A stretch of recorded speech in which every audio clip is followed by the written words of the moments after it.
प्राचीन भारत के रहस्यमयी जंगलों में वीर और न्यायप्रिय राजा विक्रमादित्य की कहानी हर किसी को रोमांचित कर देती है। यह कहानी है उनकी, जिन्होंने अपनी निडरता से बेताल को पकड़ देचने का कठिन कार्य अपने सिर लिया। तपस्वी हाथ जोड़कर, राजन, मुझे आपकी सहायता चाहिए। एक बेताल है जो हर रात कब्रिस्तान के पेड़ पर लटकता है और राहगीरों को डराता है। अगर आप उसे पकड़कर मेरे पास लाएंगे तो मैं आपको वरदान दूंगा।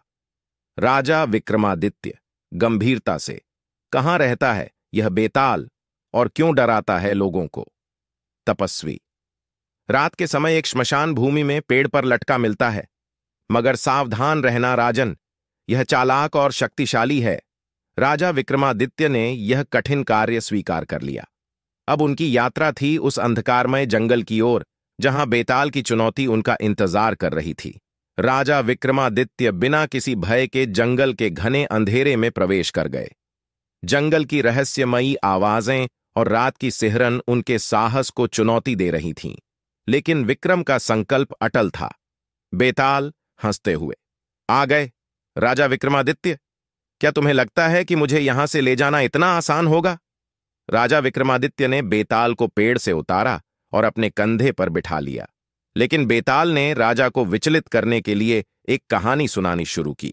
बेताल रहस्यमय आवाज में, राजा विक्रमादित्य, एक बार एक राजा था जिसके 2 पुत्र थे। एक दिन दोनों में विवाद हुआ और उनमें से एक अपने पिता से यह पूछने आया, पिताजी, आपके पास जो भी है उसका अधिकार किसका होना चाहिए? अब इस पर क्या जवाब दिया राजा ने? बेताल की हर कहानी एक नई पहेली बन जाती और वह राजा विक्रमादित्य को मजबूर करता कि वह जवाब दें। लेकिन विक्रम समझ चुके थे कि बेताल उनके मुंह से जवाब निकलवाना चाहता है ताकि वह दोबारा पेड़ पर लौट सके। इस तरह बेताल हर रात विक्रम के धैर्य और बुद्धि की परीक्षा लेता रहा। तो दोस्तों, यह थी पहली रात की दास्तान। क्या राजा विक्रमादित्य अपने संकल्प पर कायम रहेंगे? क्या वे बेताल की हर पहेली का जवाब दिए बिना उसे लेकर वापस जा पाएंगे? अगले एपिसोड में जानें विक्रम और बेताल के अगले संवाद और एक नई पहेली। देखते रहिए राजा विक्रमादित्य और बेताल सीरीज में। अगर आपको यह कहानी पसंद आई तो हमारे चैनल को सब्सक्राइब करना न भूलें।